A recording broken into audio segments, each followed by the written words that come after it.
پر دیکھا زینب کو،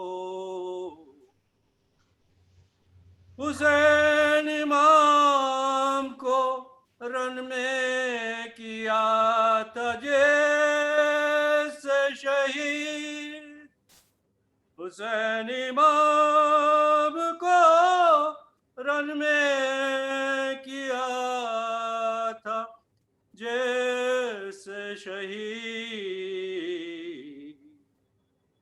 وہ خون بھرا ہوا خنجر دکھاؤ زینب کو، وہ خون بھرا ہوا خنجر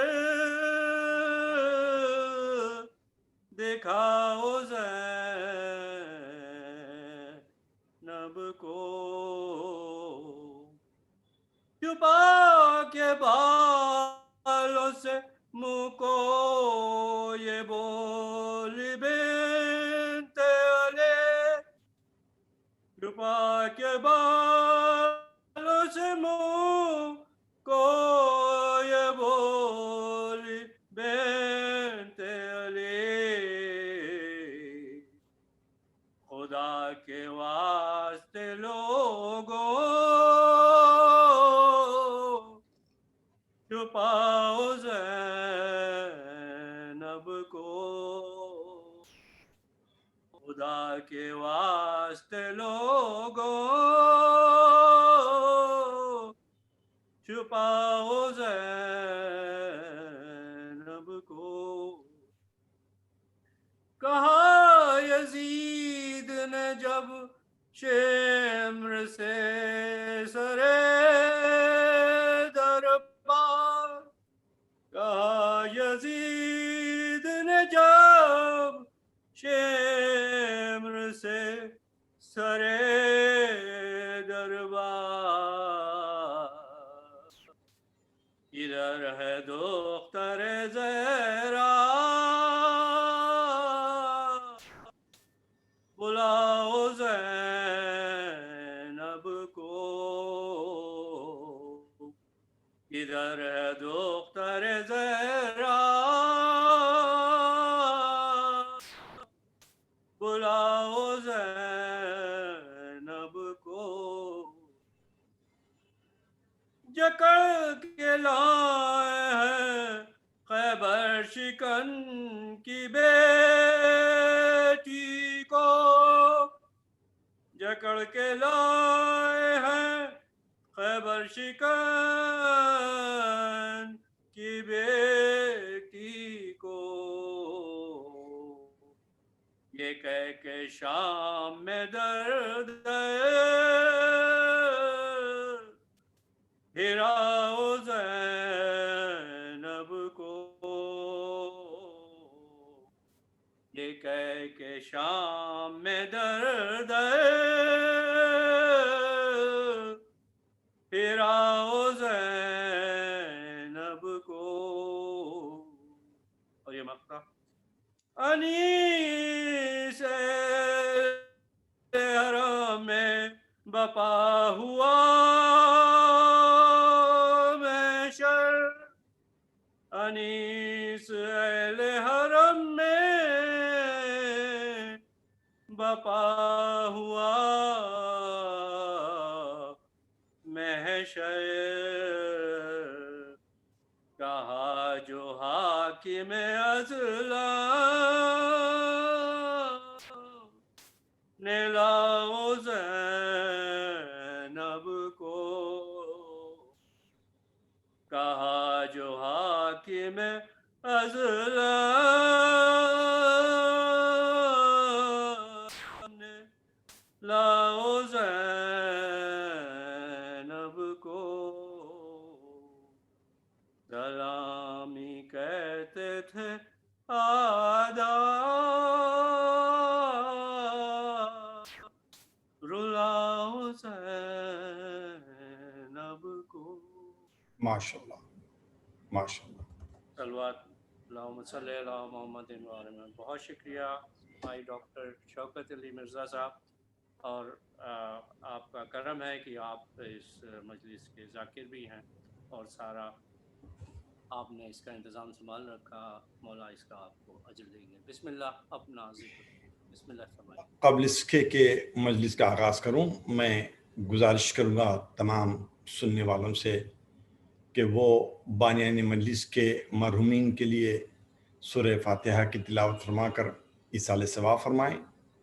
اللہ بہت ہی کریم ہیں، ان ناموں کے ساتھ سننے والے اپنے اپنے مرحومین کے نام بھی اضافہ کر لیں تو اس کے ثواب میں، کرم میں کوئی فرق پڑنے والا نہیں ہے۔ بسم اللہ الرحمن الرحیم، الحمد للہ رب العالمین الرحمن الرحیم مالک یوم الدین، ایاک نعبد و ایاک نستعین، اہدنا الصراط المستقیم صراط الذین انعمت علیہم غیر المغضوب علیہم ولا الضالین۔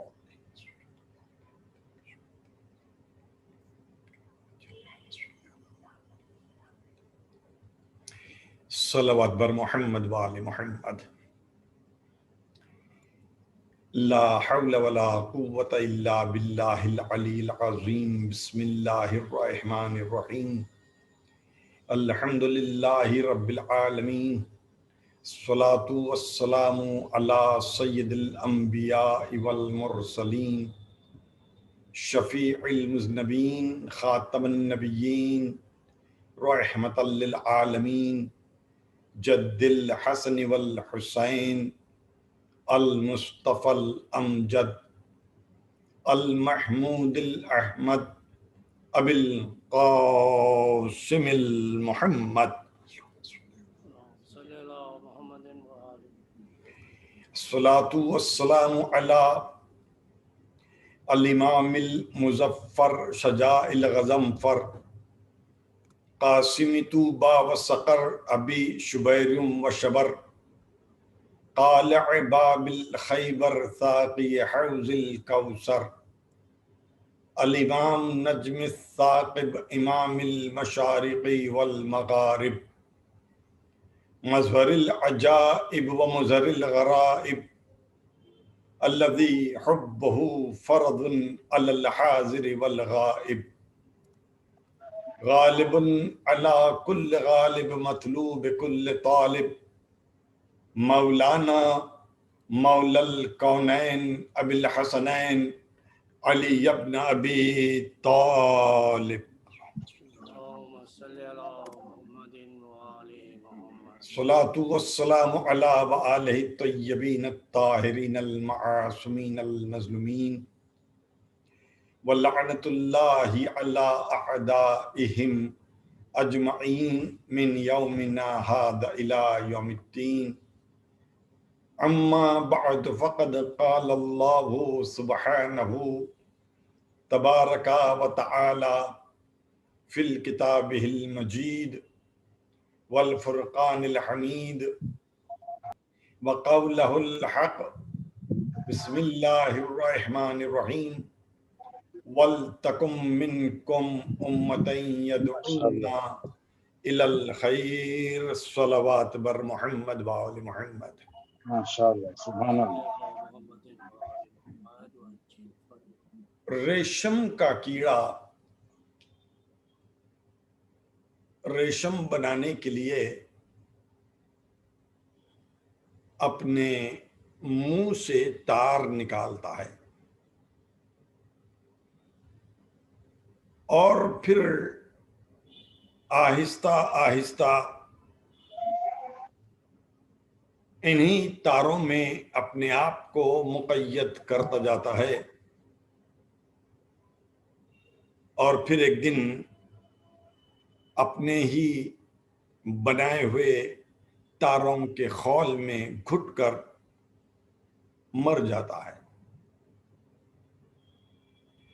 زندگی چاہے انفرادی ہو یا اجتماعی، انسان کو جب رسم بنانے کا خیال پیدا ہوتا ہے تو اس سے گھریلو زندگی میں کچھ نہ کچھ رونق بڑھ جاتی ہے، مگر آخر میں ریشم کے کیڑے کی طرح ہم بھی اپنے ہی بنائے ہوئے رسموں کے خول میں گھٹ کر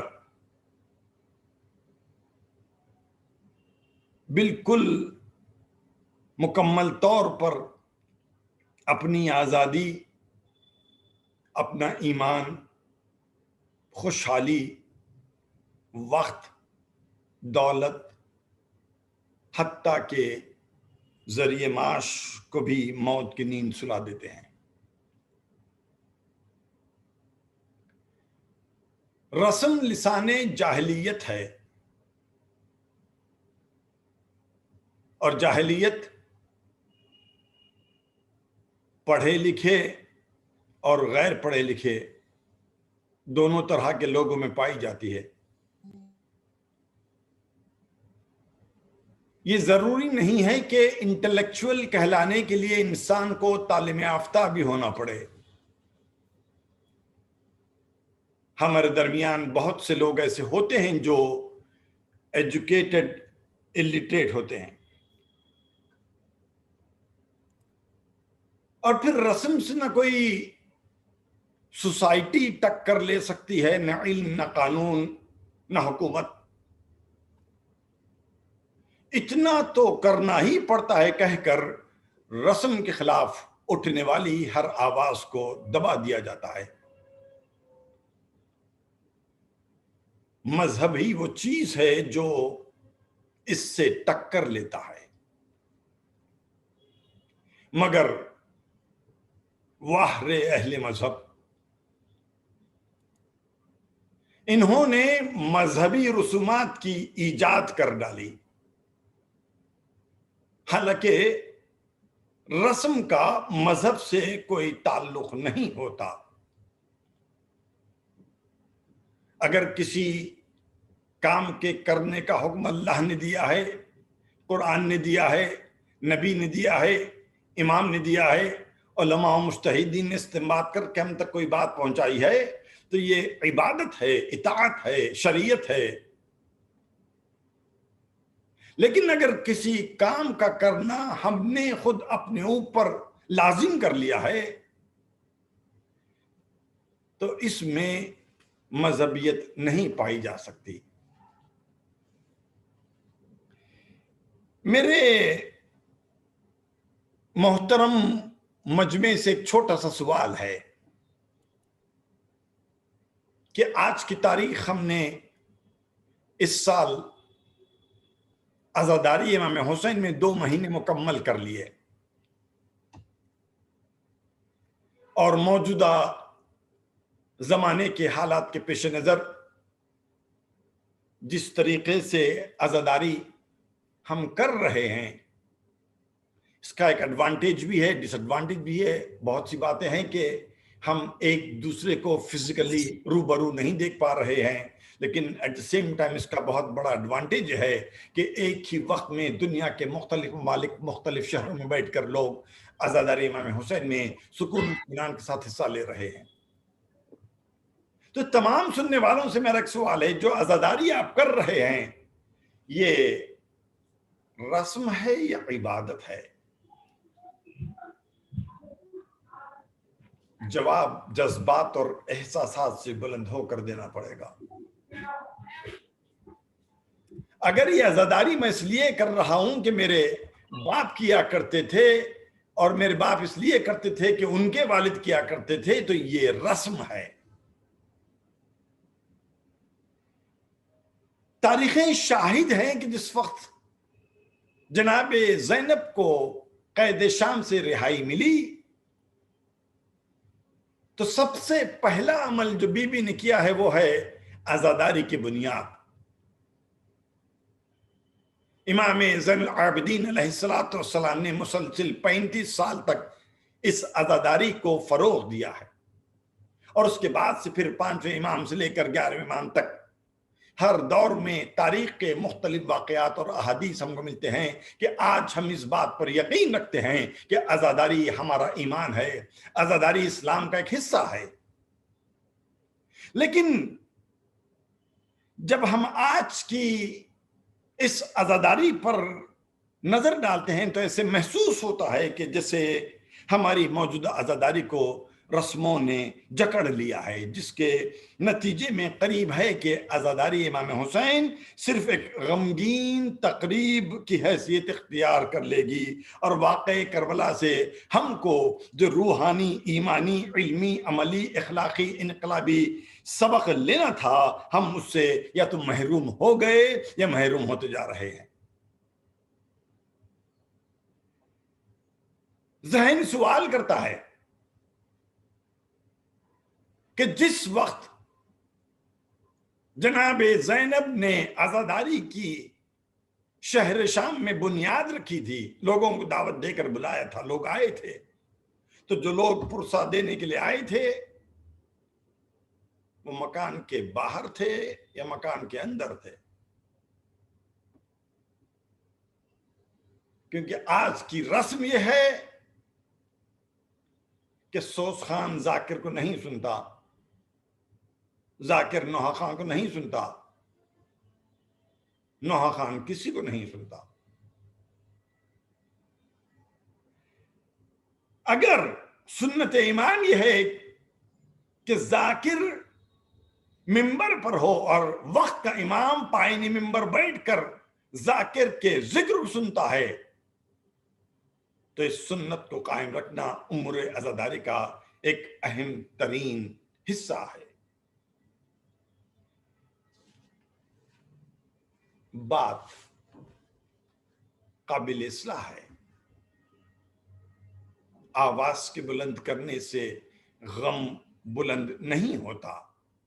کردار ایسا بنا کر چلیں کہ دیکھنے والا خود کہے کہ لشکر حسینی کا سپاہی ہے۔ بات غور و فکر کی ہے۔ صورتحال قابل اصلاح ہے، مگر اس اصلاح کی ہر ایک کو نیت کرنی پڑے گی۔ ہر عزادار امام حسین کو نیت کرنی پڑے گی، ہر ذاکر امام حسین کو نیت کرنی ہوگی، ہر بانی مجلس کو نیت کرنی ہوگی۔ نہ صرف نیت کرنی ہوگی بلکہ اصلاحی اقدام بھی کرنا ہوگا۔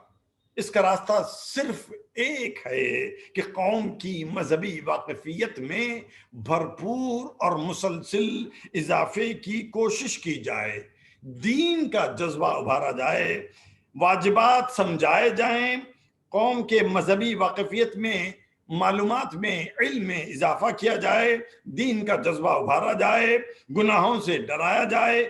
شک، ناواقفیت، جاہلیت اور جہالت سب سے بڑھ کر بے لگام رہبروں کی رہبری سے ٹکر لینے کے لیے ان کے ذہنوں کو علمی اور مذہبی بنایا جائے۔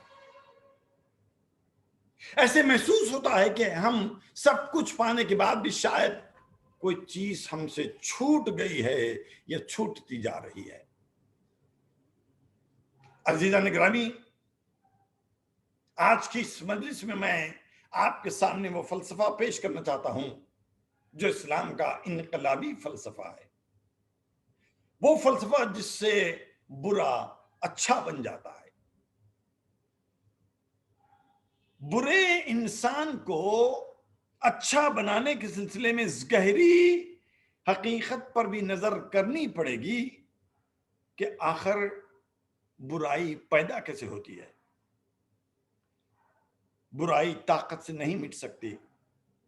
طاقت کے ذریعے اگر برائی کو مٹانے کی کوشش کرو گے تو جب تک وہ نظریں دیکھتی رہیں گی اس وقت تک برائی رکی رہے گی۔ مثلا کوئی خاندان کا بزرگ، کوئی بوڑھا، کوئی ضعیف شخص اگر کسی بچے کو ڈانٹے کسی کام کے نہ کرنے پر، تو بچہ اس وقت تک اس کام کے کرنے سے رکا رہے گا جب تک کہ اس بزرگ کی سرخ آنکھیں اس کو گھورتی رہتی ہیں۔ جیسے ہی اس کی نظر بچے پر سے ہٹ گئی، بچہ پھر برائی کی طرف راغب ہو جاتا ہے۔